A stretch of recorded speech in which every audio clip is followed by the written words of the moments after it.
Hey everyone, have you been saving seeds from your favorite garden veggies? If you haven't, I highly recommend trying that. The reason why seed saving is so important is because many of the seeds that we grow, or the vegetables that we love to eat, if you're growing heirlooms, many of those heirlooms become extinct over time.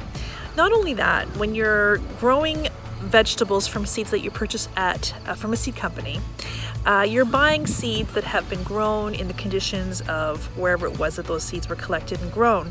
So unfortunately, those seeds are not adapted to your environment.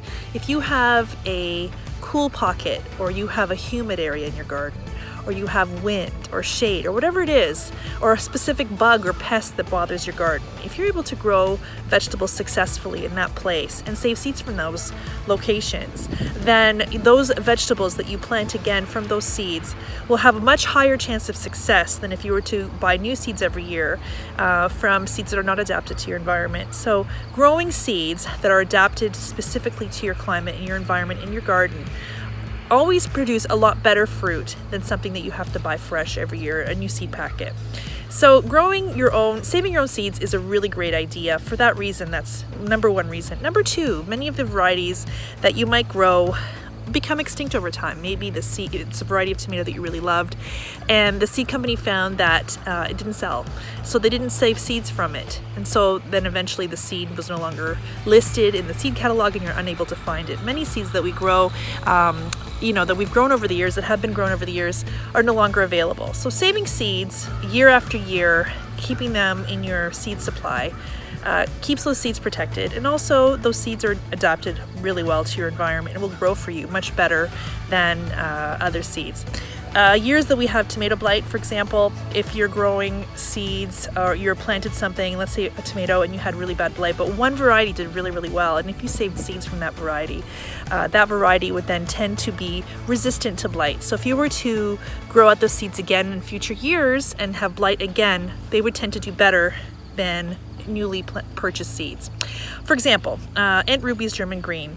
I started saving seeds from that variety back in 2015, I believe it was, and we had a really bad blight year that year, and I saved seeds from that tomato. And the reason I did is because I found that although many of the tomato varieties in my garden had succumbed to blight that year, Aunt Ruby's didn't. And Aunt Ruby's is a really large tomato variety, minimum 1 pound to 2 pounds per tomato, green and with a pink base, really, really sweet, juicy beefsteak, absolutely delicious. And it does really well. And every year that I replant this tomato from my own saved seed and save seed from it again, it does better and better for me, producing bigger and bigger fruit. So I recommend saving your own seed. Now, I have a webinar that I filmed that is about an hour long, an hour and a half, I believe, and it covers the top 8 vegetables that you would grow in your garden.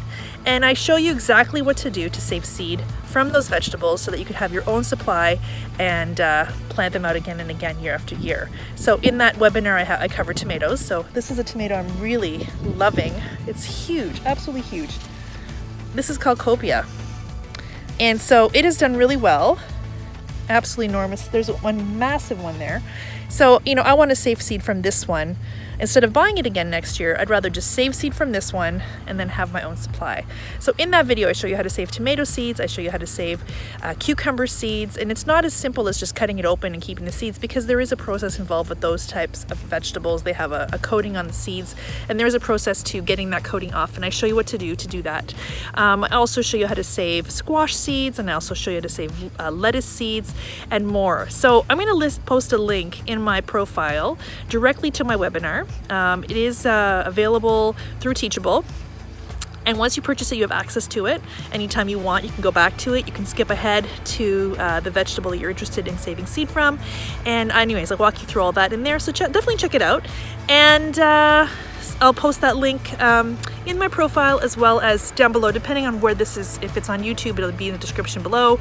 If it's on Instagram, you can find it in my profile. And if it's on Facebook that you're watching this video, again, I'll have that listed in the description. So anyways, definitely give it a try. If you haven't saved seeds, or if you always wanted to, definitely give it a try. Check out my webinar and I hope that you find success in your garden and you are able to grow your own vegetables and be self-sufficient in your own supply of seeds and in your own gardens to be able to grow food for many, many generations to come. So anyway, thanks so much for listening. Hope you give it a try, and I'll talk to you all really soon. Thanks so much for watching. Bye for now. Happy gardening.